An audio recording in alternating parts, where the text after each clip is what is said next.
अजीत डोभाल आज चीन के दौरे पर जा रहे हैं, जहां बीजिंग में वो मंगलवार को भारत चीन सीमा मुद्दे पर एक खास प्रतिनिधि स्तर की बातचीत में हिस्सा लेंगे। इस बैठक में उनके चीनी समकक्ष और चीन के विदेश मंत्री वांग यी के साथ सीमा विवाद समेत दोनों देशों के बीच रिश्तों को लेकर बड़ी चर्चा होगी। डोभाल और वांग यी दोनों ही सीमा वार्ता प्रक्रिया के लिए नियुक्त विशेष प्रतिनिधि हैं।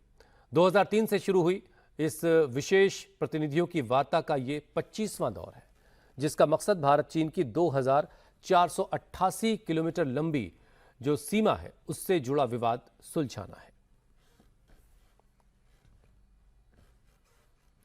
पाकिस्तान में भारत के ऑपरेशन सिंदूर में तबाह हुए जैश का बहावलपुर का ठिकाना फिर से तैयार हो गया है। बहावलपुर में जैश के मरकज की नई तस्वीरें आई हैं, जिनमें आतंकी ठिकाने पर दोबारा निर्माण दिखाई दे रहा है। क्षतिग्रस्त गुंबदों की मरम्मत कर दी गई है। नए तरीके से मार्बल लगा दिया गया है। पूरा जो कंस्ट्रक्शन है वो कंप्लीट कर दिया गया, दीवारों पर पेंट कर दिया गया। 22 अप्रैल 2025 को पहलगाम में हुए आतंकी हमले में 26 लोगों की जान गई थी, जिसके बाद भारत ने ऑपरेशन सिंदूर शुरू किया था। 6 और 7 मई 2025 की रात भारत ने पाकिस्तान और पीओके में आतंकी ठिकानों को निशाना बनाया था। इनमें बहावलपुर का ये ठिकाना भी शामिल है, जो हमने तस्वीरों में आपको दिखाया। उस वक्त सैटेलाइट तस्वीरों में मरकज को भारी नुकसान दिखाई दिया था, लेकिन अब नई तस्वीरें जो आई हैं उसमें दिख रहा है कि परिसर दोबारा से तैयार हो गया है। तो ये तस्वीरें आप देख रहे हैं, ये जैश जो आतंकी संगठन है उसका ये मरकज बताया जा रहा है, और वहाँ की तस्वीरें, इसे ऑपरेशन सिंदूर के दौरान निशाना बनाया गया था और इसे तबाह कर दिया गया था, लेकिन अब ये दोबारा से रिकंस्ट्रक्ट कर दिया गया है और उसकी ये तस्वीरें आई हैं। बहावलपुर का ये जैश का मरकज है, जैश का एक हेडक्वार्टर की तस्वीरें हैं, जिसे भारत ने ऑपरेशन सिंदूर के तहत निशाना बनाया था, और अब दोबारा से इसे ये देखिए, इसके 3 गुंबद जो है वो आपको इन तस्वीरों में, और इमारत का काफ़ी हिस्सा जो क्षतिग्रस्त हुआ था, जिसे तबाह कर दिया गया था, वो सब कुछ अब रिकंस्ट्रक्ट कर दिया गया है।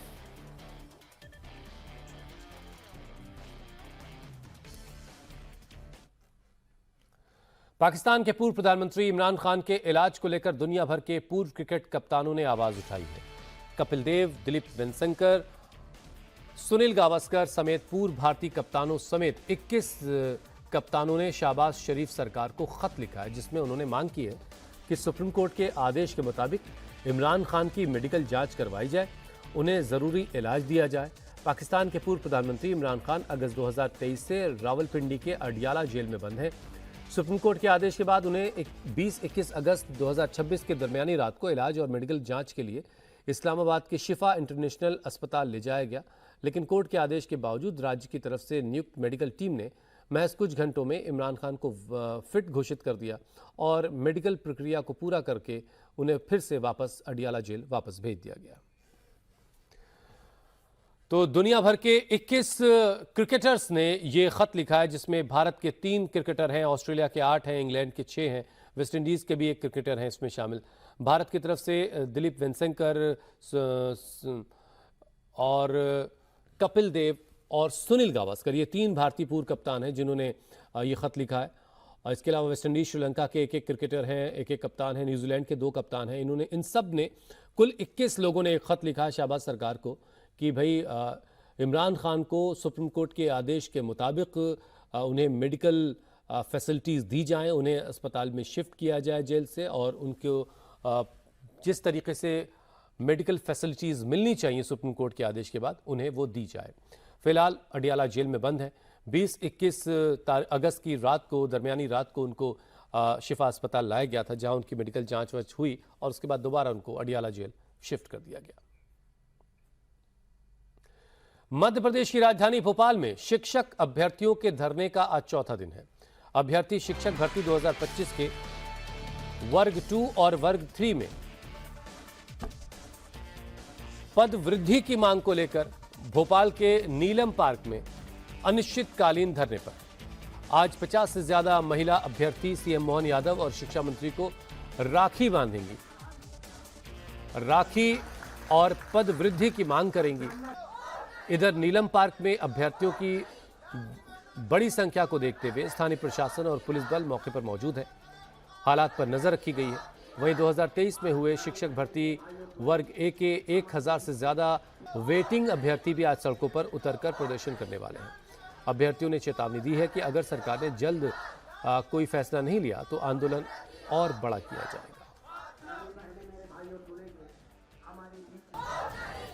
भोपाल के नीलम पार्क में लगातार चौथे दिन शिक्षक भर्ती के कैंडिडेट्स का प्रोटेस्ट जारी है।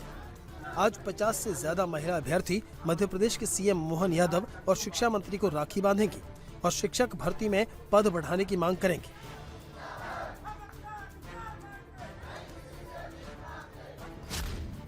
भोपाल के प्रदर्शनकारी अभ्यर्थियों ने शिक्षक वर्ग 3 में 25,000 अतिरिक्त पद बढ़ाने की मांग की है, तो प्राथमिक शिक्षक वर्ग 2 में हर विषय में 3,000 पद बढ़ाने की मांग की गई है।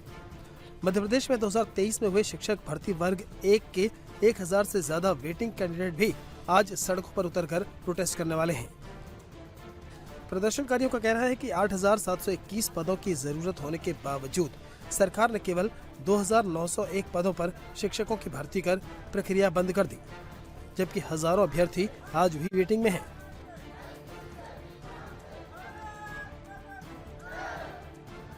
मध्य प्रदेश शिक्षक भर्ती के ये कैंडिडेट नवंबर 2025 से अलग अलग फेज में आंदोलन कर रहे हैं। जनवरी से जुलाई तक भोपाल में धरने, भूख हड़ताल, मुंडन और मुख्यमंत्री के नाम खून से पत्र लिखकर विरोध जताया गया।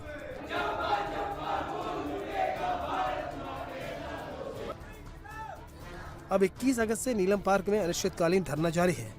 पटना के गर्दनी बाग के बाद अब भोपाल में भी नया जंतर मंतर बन गया है। हम पदवृद्धि चाहते हैं। पिछले 3 साल 5 साल हो गए एग्जाम दे रहे हैं, लेकिन पदवृद्धि हो नहीं पा रही है।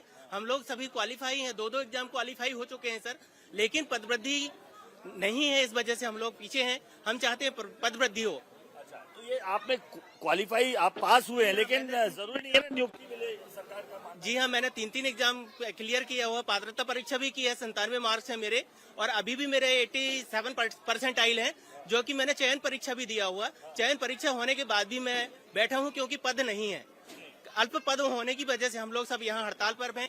कब एग्जाम दिया था? 2025 में? हाँ, 2025 में 2022 में नोटिफिकेशन निकला था प्री वर्ग 2 के लिए कितनी पोस्ट थी? 8,000? नहीं सर, 4,000 पोस्ट। 8,000 पोस्ट थी वर्ग 2 के लिए। वर्ग 3 के लिए करीबन 13,000। हर सब्जेक्ट में सर किसी में 500 पद दिए, हर सब्जेक्ट में अलग अलग पद थे, किसी में 500 पद दिए, किसी में 300 दिए।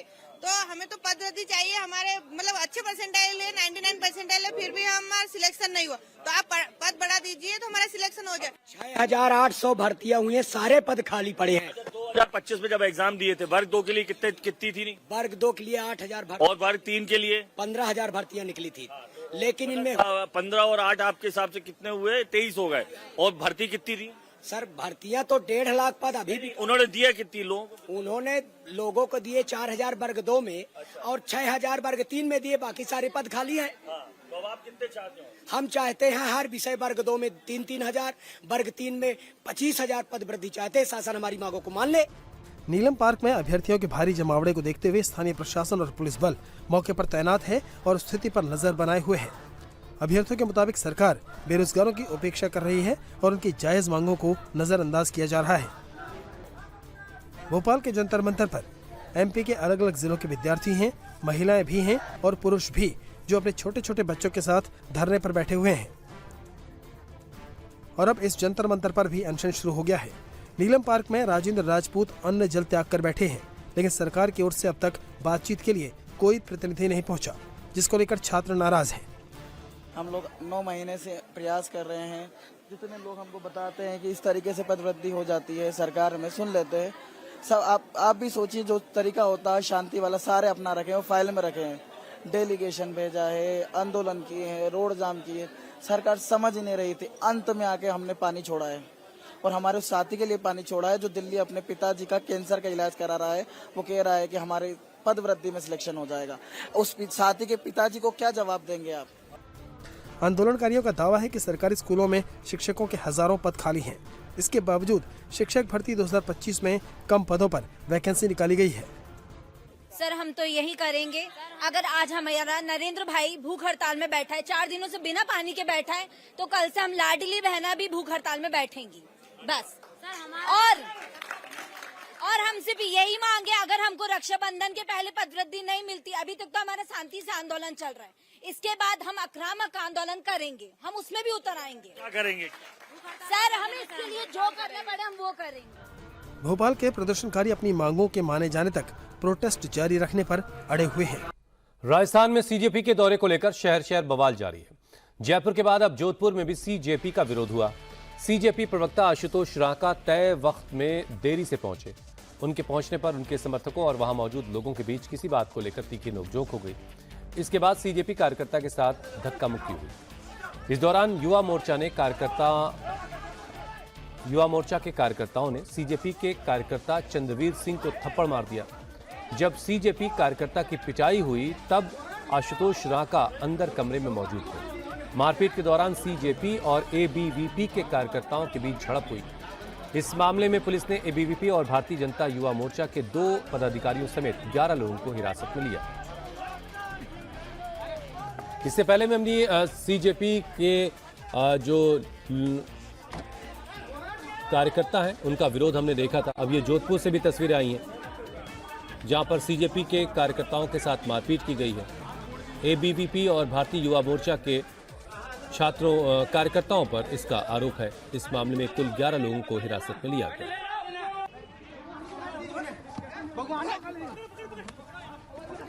2 दिन पहले 21 अगस्त को जयपुर में रामपुरा कंवरपुरा गांव में सरकारी स्कूल के निरीक्षण के दौरान सीजेपी कार्यकर्ताओं पर भी हमला हुआ था। सीजेपी ने कार्रवाई के लिए 48 घंटे का अल्टीमेटम दिया था। गांव वालों ने भी सीजेपी के खिलाफ एक्शन नहीं होने पर गिरफ्तारियां देने की चेतावनी दी थी।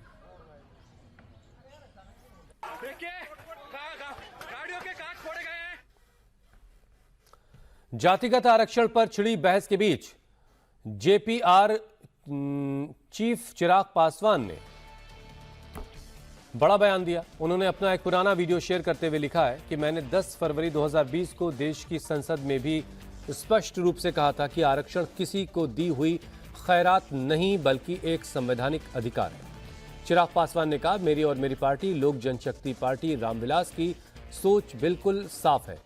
आरक्षण को समाप्त करने की बात तो दूर, आरक्षण की समीक्षा भी हमें कभी स्वीकार्य नहीं है। आरक्षण पर समाजवादी पार्टी के मुखिया अखिलेश यादव के बयान पर मंत्री मनोज पांडे ने पलटवार किया। मनोज पांडे ने कहा कि क्या देश भूल जाएगा कि प्रमोशन में रिजर्वेशन के बिल को किसने पाड़ा था। वहीं बीजेपी सांसद बृजलाल ने कहा कि मुलायम सिंह यादव ने गलत तरीके से कई जातियों को आरक्षण की लिस्ट में शामिल किया, जिससे संतुलन बिगड़ा है। देश की क्या इतनी कमजोर याददाश्त है कि देश के लोग भूल जाएंगे किस राजनीतिक दल के मेंबर ऑफ पार्लियामेंटों ने प्रोन्नत में आरक्षण के बिल को फाड़ने का काम किया था? क्या देश की जनता, देश के हमारे अनुसूचित समाज और पिछड़े समाज के लोग ये भूल जाएंगे कि किन लोगों ने प्रोन्नत पे आरक्षण को पारित नहीं होने दिया? क्या देश के लोग इसे भूल जाएंगे कि 2024 में जिन लोगों ने देश को गुमराह करने का काम किया और बड़ी आईटी और सोशल मीडिया कंपनी के माध्यम से सीना पीट करके कह रहे थे कि मोदी जी आ गए तो आरक्षण खत्म हो गया, और उसी देश की सम्मानित जनता ने देखा कि तीसरी बार शपथ लेने से पहले भारत के यशस्वी प्रधानमंत्री ने उसी संविधान के ऊपर मत्था टेक करके देश को ये विश्वास दिलाया कि आदरणीय मोदी जी के रहते हुए आरक्षण पर कोई भी संशोधन और आरक्षण से कोई छेड़छाड़ नहीं हो सकता। देश की जनता जानती है कि इस राज्य में, उत्तर प्रदेश में आरक्षण का मान मर्दन सबसे ज़्यादा किसने किया। 1995 के अगर आप पंचायतों के आरक्षण को देख लेंगे तो आपको समझ में आ जाएगा कि इस देश में, इस राज्य में किसने सबसे ज़्यादा पिछड़ों और दलित भाइयों के हकों और हकूक़ को छीनने का काम किया। उत्तर प्रदेश में मुलायम सिंह जी ने कहा कि हम 17 जातियों ओबीसी को हम एससी लाएंगे, लेकिन एससी लाएंगे तो 27% एससी का है, 23% एससी एसटी का है, तो उसमें काट कर इसमें डाल दो। नहीं किए। और इन्होंने क्या किया, भारत सरकार से होता वो जातियों का परिवर्तन पार्लियामेंट एक्ट से, वो नहीं हुआ। डीएम पर दबाव डाल करके कई ओबीसी जातियों को एससी सर्टिफिकेट दे दिया। कई जातियां ऐसी थी जो अपना टाइटल गोंड खरवार लिखने लगी, जो केवल ट्राइबल हैं मिर्जापुर सोनभद्र के। ये आते हैं 2004 में तो उनको ट्राइबल बना दिया। आज स्थिति ये है, समाजवादी पार्टी सरकार की वजह से चंदौली, मिर्जापुर, सोनभद्र का एक भी ट्राइबल आदमी आज चपरासी नहीं हो पा रहा है। तो ये चीजें तो घपला समाजवादी पार्टी ने किया है। और ये जब बात करेंगे पीडीए की, केंद्रीय मंत्री किरण रिजिजू ने अरुणाचल प्रदेश की तेज बहती नदी में तैरते हुए अपना एक वीडियो शेयर करके राहुल गांधी पर तंज कसा। किरण रिजिजू ने कहा कि कुछ लोग कह रहे हैं कि वो राहुल गांधी जैसा कर रहे हैं, लेकिन ऐसे एडवेंचर एक्टिविटी के लिए राहुल गांधी को शायद ट्रेनिंग की जरूरत पड़ सकती है। रिजिजू ने कहा कि तेज बहती नदी में तैरना उनके लिए कोई नई बात नहीं है, बल्कि बचपन से ही वो इस तरह की एक्टिविटी उनकी जिंदगी का हिस्सा रही है और उनके लिए बच्चों का खेल है। दरअसल जून 2026 में राहुल गांधी का निकोबार में स्कूबा डाइविंग करते हुए एक वीडियो सामने आया था, जिसके बाद किरण रिजिजू ने भी स्वराज द्वीप में स्कूबा डाइविंग की थी। तब से रिजिजू पर राहुल गांधी की देखा देखी करने का आरोप लगता है। अब रिजिजू ने अरुणाचल की तेज बहती नदी में तैरते हुए एक वीडियो शेयर कर इन बातों का जवाब दिया है। तो ये जो आप तस्वीरें देख रहे हैं, ये किरण रिजिजू हैं, केंद्रीय मंत्री। वो नदी के तेज बहाव में तैरते हुए दिखाई दे रहे हैं और ये वीडियो खुद उन्होंने शेयर किया है और राहुल गांधी पर इस वीडियो के जरिए तंज कसा है। रिजिजू ने कहा है कि कुछ लोग कह रहे हैं कि राहुल गांधी जैसा वो कर रहे हैं, लेकिन ऐसा एडवेंचर एक्टिविटी करना राहुल गांधी के लिए शायद मुश्किल हो, इसके लिए उनको ट्रेनिंग लेनी पड़ जाए। रिजिजू ने कहा कि तेज़ बहती नदी में तैरना उनके लिए कोई नई बात नहीं और बचपन से इस तरह की एक्टिविटीज़ उनकी ज़िंदगी का हिस्सा रही हैं। उनके लिए तो ये बच्चों का खेल है। दरअसल जून 2026 में राहुल गांधी का निकोबार में एक स्कूबा डाइविंग करते हुए वीडियो आपने ज़रूर देखा होगा। इसके बाद किरण रिजिजू ने भी स्वराज द्वीप में स्कूबा डाइविंग की थी और उसी वक्त से रिजिजू पर राहुल गांधी की देखा देखी एक्टिविटी करने का आरोप लग रहा है। अब रिजिजू ने अरुणाचल की तेज़ बहती नदी में तैरते हुए एक वीडियो शेयर करके इन बातों का जवाब दिया है। आप ये तस्वीरें देख रहे हैं, किरण रिजिजू ने खुद ये वीडियो शेयर किया है।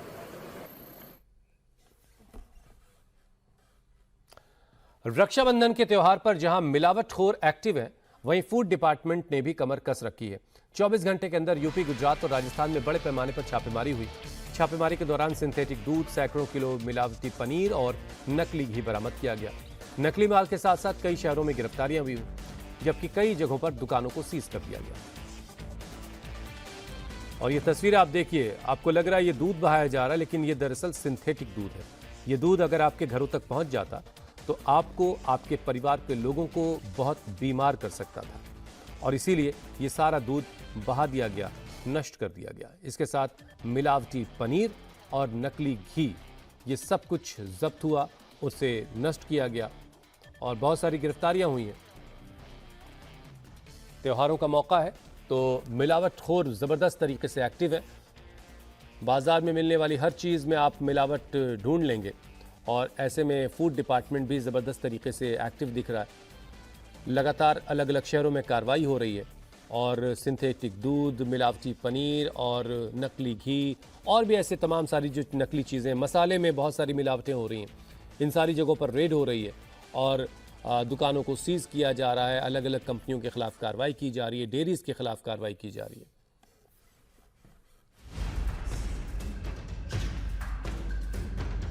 कहीं नकली पनीर बाजार में भेजे जाने की तैयारी चल रही थी,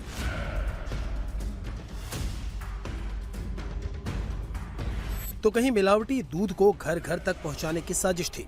लेकिन फूड सेफ्टी डिपार्टमेंट ने जहर का कारोबार करने वालों के मंसूबे फेल कर दिए।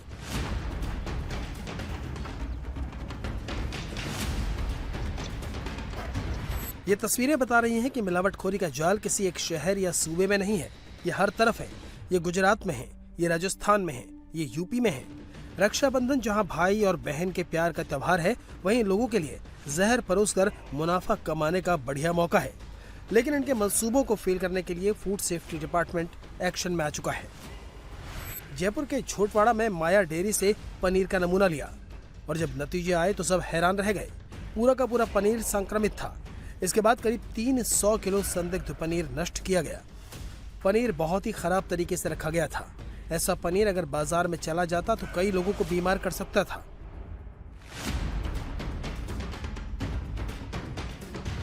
वहीं फलौदी के खींचन गांव में अवैध वनस्पति फैट फैक्ट्री पर छापा मारकर करीब 690 किलो वनस्पति फैट जब्त किया गया। टीम ने फैक्ट्री को भी सीज कर दिया। मौके से कच्चा माल, बाजार में भेजने के लिए तैयार प्रोडक्ट और पैकिंग मशीन बरामद की गई। धौलपुर के समरधुरा में दूध और घेवर के नमूने लिए गए। जिन्हें जांच के लिए लैब में भेजा गया है। रिपोर्ट के आधार पर दुकान के खिलाफ एक्शन होगा। अब नोएडा की तस्वीरें देखिए। फूड सेफ्टी डिपार्टमेंट ने छापेमारी की तो 300 किलो पनीर ऐसा मिला जो खाने लायक नहीं था। ये पनीर कई जगह से इकट्ठा किया गया था और फिर इसे जेसीबी से नष्ट कर दिया गया। 24 घंटे पहले ही ग्रेटर नोएडा में छापेमारी के दौरान करीब 400 किलो मिलावटी नकली पनीर बरामद किया गया, जिसके बाद खाद्य विभाग की टीम ने गौतम बुद्ध नगर में मिले मिलावटी पनीर को मौके पर ही नष्ट कर दिया। प्रशासन ने जांच में पाया कि नकली पनीर को पाम ऑयल समेत कई मिलावटी पदार्थ से मिलाकर बनाया गया था। इसके साथ ही जांच में यह भी सामने आया कि इस मिलावटी पनीर को अलीगढ़ से नोएडा ग्रेटर नोएडा में सप्लाई के लिए लाया जा रहा था। अब नोएडा से थोड़ी दूरी पर बागपत की तस्वीरें देखिए। रक्षाबंधन से पहले बागपत में खाद्य विभाग की टीम ने कई ठिकानों पर छापेमारी की। इस दौरान 455 किलो मावा और 65 किलो मिलावटी पनीर बरामद किया गया। कार्रवाई के दौरान टीम ने मेरठ से दिल्ली की ओर जा रहे एक कैंटर को रुकवाकर जब जांच की तो गाड़ी में बड़ी मात्रा में मावा ले जाया जा रहा था, जिसके बाद अधिकारियों ने मिलावटी मावे के सैंपल को जांच के लिए भेजा और बाकी मावे को जमीन में गड्ढा खोदकर नष्ट कर दिया। अधिकारियों ने बताया कि इस जहरीले मावे को बिक्री के लिए दिल्ली ले जाया जा रहा था। वहीं इसके बाद फूड सेफ्टी टीम ने छापेमारी के दौरान 65 किलो नकली पनीर भी जब्त किया। मिलावटी पनीर के सैंपल लेने के बाद टीम ने उसे अपने सामने ही नष्ट करवा दिया। बागपत के साथ मैनपुरी में भी मिलावटखोरों पर फूड सेफ्टी डिपार्टमेंट की टीम ने स्ट्राइक की। पुलिस और खाद्य विभाग ने बड़ी कार्रवाई करते हुए एक नकली दूध बनाने वाली फैक्ट्री का खुलासा किया। छापेमारी के दौरान सामने आया कि शहर कोतवाली क्षेत्र के घर के अंदर सिंथेटिक का नकली दूध बनाकर बाजार में बेचा जा रहा है। पुलिस और प्रशासन की टीम ने मौके से करीब 500 लीटर सिंथेटिक दूध भी बरामद किया। इसके बाद खाद्य विभाग ने नकली सिंथेटिक दूध का सैंपल जांच के लिए भेजा और सिंथेटिक दूध बनाने वाले 2 लोगों को गिरफ्तार किया गया। अब पुलिस इस जांच में जुट गई है कि इस गोरख धंधे में इन लोगों के साथ और कौन-कौन लोग काम कर रहे थे। उधर लखनऊ के काकोरी में भी फूड डिपार्टमेंट का एक्शन हुआ है। काकोरी के हरदोइया लाल नगर में छापेमारी के दौरान बड़े पैमाने पर गड़बड़ियां मिली हैं। रेड के बाद जब्त 1675 किलोग्राम दूषित मिठाई और करीब 1000 लीटर घोल गड्ढा खोदकर नष्ट किया गया। 24 घंटे पहले ही लखनऊ में जब फूड डिपार्टमेंट ने छापा मारा तो हर कोई हैरान रह गया। जहां मिठाइयां रखी थीं, वहां मक्खियां दावत उड़ा रही थीं। जिस घोल का इस्तेमाल मिठाई के लिए किया जाना था, उसमें भी मक्खियां मरी पड़ी थीं। पास ही गाय भैंस बंधी थी।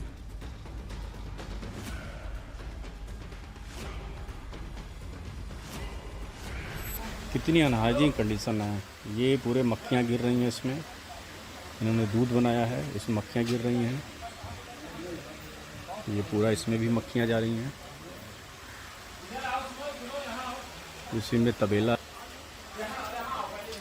की आड़ में मिठाई का काम कर रहे हैं।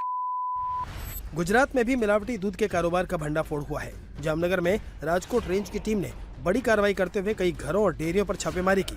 इस कार्रवाई के दौरान पुलिस ने करीब 7000 लीटर से ज्यादा मिलावटी दूध, 120 किलो वनस्पति घी और 15 किलो दूध बनाने का पाउडर बरामद किया। इसके बाद मामले की जानकारी फूड सेफ्टी विभाग को दी गई और फिर खाद्य विभाग के अधिकारियों के सैंपल लेने के बाद मिलावटी दूध, वनस्पति घी और दूध पाउडर को नष्ट कर दिया गया। बता दें कि पुलिस को ग्रामीण थाना क्षेत्र के हरिपार गांव में नकली दूध का कारोबार करने की खबर मिली थी, जिसके बाद जब गांव में छापेमारी की गई तो इस मिलावटी दूध के गोरख धंधे का खुलासा हुआ। कर रहे जो मटेरियल आया है और उसके वाउचर वगैरह, उसके बाद हम लोग बता सकते हैं कि कितने समय से ये लोग ये मिक्सिंग की कार्रवाई कर रहे थे। हाँ, ये जो भेड़सेल वाला दूध है मिलावट वाला, वो भी तो एक ही गांव से पकड़ा गया है जो बातमी के आधार पर। बाकी भी हमारी टीम अभी एक्टिव है, जहाँ पे भी ये माहिती हमको मिलती है हम लोग रेड करेंगे। आज अहमदाबाद में मिलावटी खाने के सामान के खिलाफ ड्राइव चलेगी। सरकार ने तय कर लिया है कि मिठाई और दूध के नाम पर जहर बेचने वालों के खिलाफ सख्त एक्शन होगा। स्वाइन फ्लू के मामले बढ़ने पर दिल्ली सरकार के स्वास्थ्य विभाग ने एडवाइजरी जारी की है, जिसमें लोगों से भीड़ भाड़ वाली जगहों पर मास्क पहनने और सांस की बीमारी से पीड़ित लोगों के ज्यादा करीब न जाने की अपील की है। एडवाइजरी में लोगों से कहा गया कि खांसते या छींकते वक्त अपना मुंह और नाक को ढक लें, साबुन और पानी से हाथ लगातार धोते रहें। राजधानी में H1N1 यानी स्वाइन फ्लू के मामले बढ़ रहे हैं। दिल्ली में इस साल इन्फ्लुएंजा ए के 2300 से ज्यादा मामले रिपोर्ट हो चुके हैं। ये वो मामले जो कागज पर रिपोर्ट हुए। स्वास्थ्य विभाग ने बताया कि अकेले गुरुवार को ही H1N1 के 114 मामले रिपोर्ट हुए।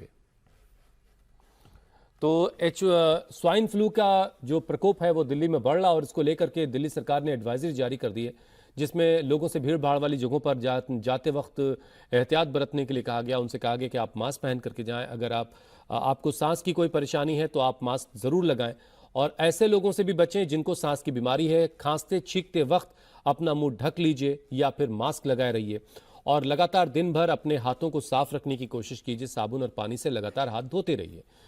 H1N1 के मामले दिल्ली में बढ़ रहे हैं।